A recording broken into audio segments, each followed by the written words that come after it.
couple of things that I've thought about, and especially as a producer when people come to me with different projects, I feel like it's good to have an idea. You might not know what the ending is, but I feel like you want to know what you're working towards, and not to just turn on a camera and start filming is not really the most successful way of making a film.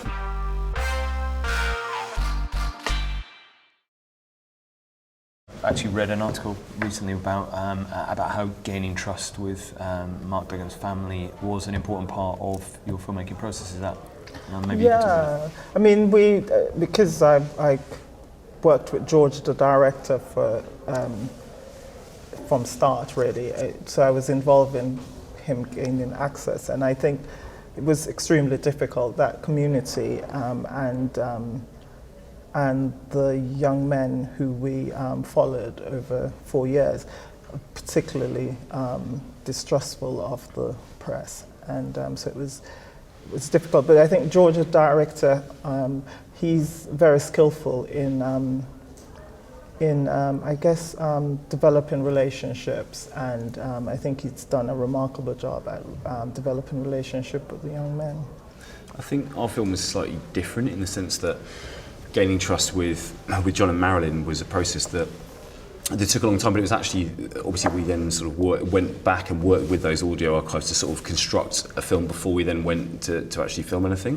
But that actually started from Peter and Jamie, the directors, who were making a short film, I believe it was about the blind experience of snow, and someone pointed them towards John. And when they read John's book, Touching the Rock, there was somewhere in the foreword something about the fact that this had been derived from 16 hours worth of audio material. And so when they went to see him to speak about this other short film, they asked, could we, they got on very well, can you maybe go up into the loft and see if you can find these tapes? And they came down with these 16 hours of audio archives, and so began this amazing relationship. And I think what was incredible about it was not only the access that Marilyn and John gave to a very tough part of their life, but the fact that they were then very open to doing interviews, contemporary interviews with the guys, where they reflected back on that time. So they were kind of reopening some of those old wounds emotionally, but that really brought to life this old archive material as well. But it was a much more structured process, I guess, and much less observational than what you were doing, obviously, with the Eagle Huntress. Right. I mean, I know before I went on my first shoot to Mongolia, I was a bit nervous because I was going to a place that's very, very, very remote, and going to be filming and interviewing people that are a nomadic family and speak a different language and are a different religion, and I imagined that our lives were quite different, and I thought about how am I going to connect with these people and gain their trust.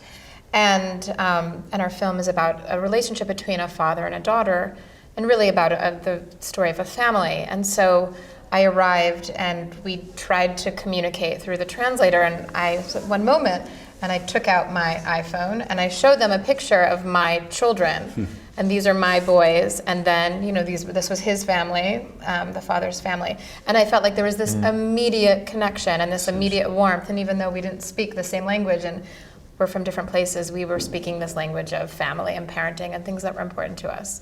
And so that was sort of the first step of the relationship. Yeah, I think it also applies much earlier on in the process as well. We're working on we've worked on docs in the past as well, where we've tried to reach out to very remote communities to ask if we could tell their stories, and it's been quite a long process to build that trust. And actually, often you find that you haven't been the first person who's necessarily called either. And we're working at very early stages of feature doc at the moment, where the person in question who we'd like to make a film about said, "Well, I've had several inquiries because this is somebody who has a very unique condition," and she said many people have asked, but actually I've said no to them all because of the way they've handled that conversation, and we just hung on and tried to do it in the most diplomatic way possible, and trust was important, her buy-in is important to us, and I think that applies even once you get to set as well, or once you start filming with communities, like you say, building trust in that way, or even not pulling the cameras out immediately. Like often we will sort of go and spend a significant amount of time with people, either as producers or directors, before you actually turn over, because it's important that you build that relationship. Yeah, I think as well.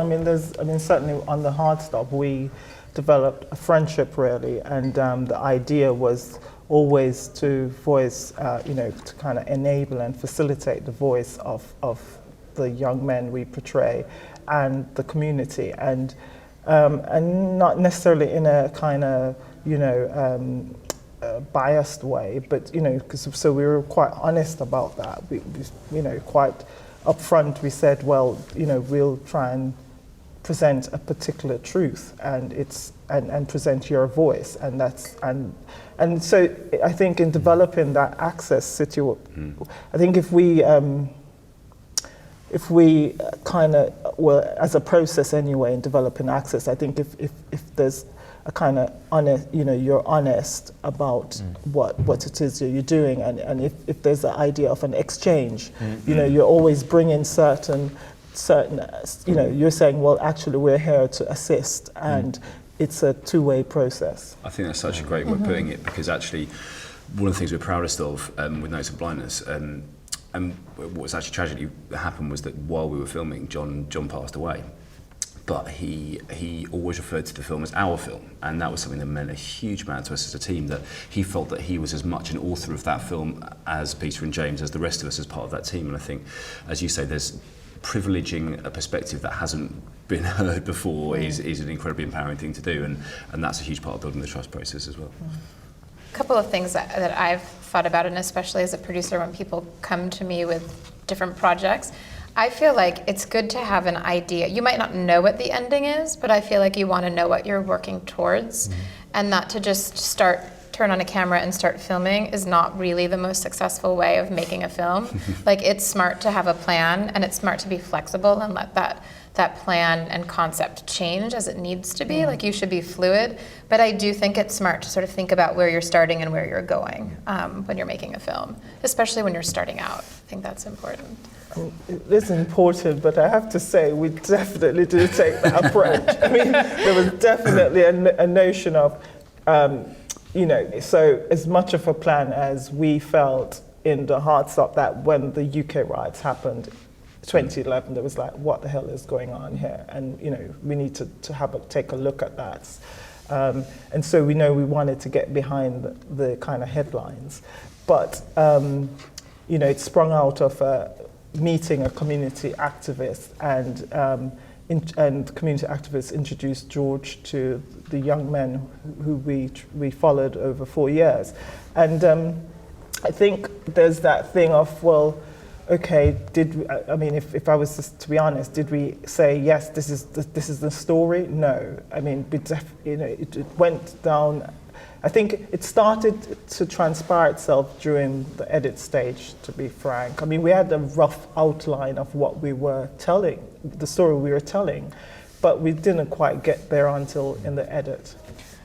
Yeah, I mean, I think also one of the important things to recognise is that documentary is kind of ring-fenced as a single genre, but within it there are many, many different forms of documentary, and we're talking here about three very different kinds of films where the process, I think, it has got to be appropriate for the subject. And for Notes on Blindness, was the film that we were telling at the end, the film that the guys set out to tell right at the beginning. At the beginning of the shoot, I would say yes, pretty much, but actually the beginning of their process, no, because they began out trying to make a short film about snow, and they were reading different about different experiences with snow, and they came across John's writings, and then obviously met John himself, and then got hold of his diary. So it did change, but actually because the guys had John's audio cassettes, actually they were able to create a script before we went to shoot, which was based on those tapes, which was 90 minutes. It was pretty much the narrative of the film, and therefore we went in with a much better idea of what we were going to come out with at the end, as opposed to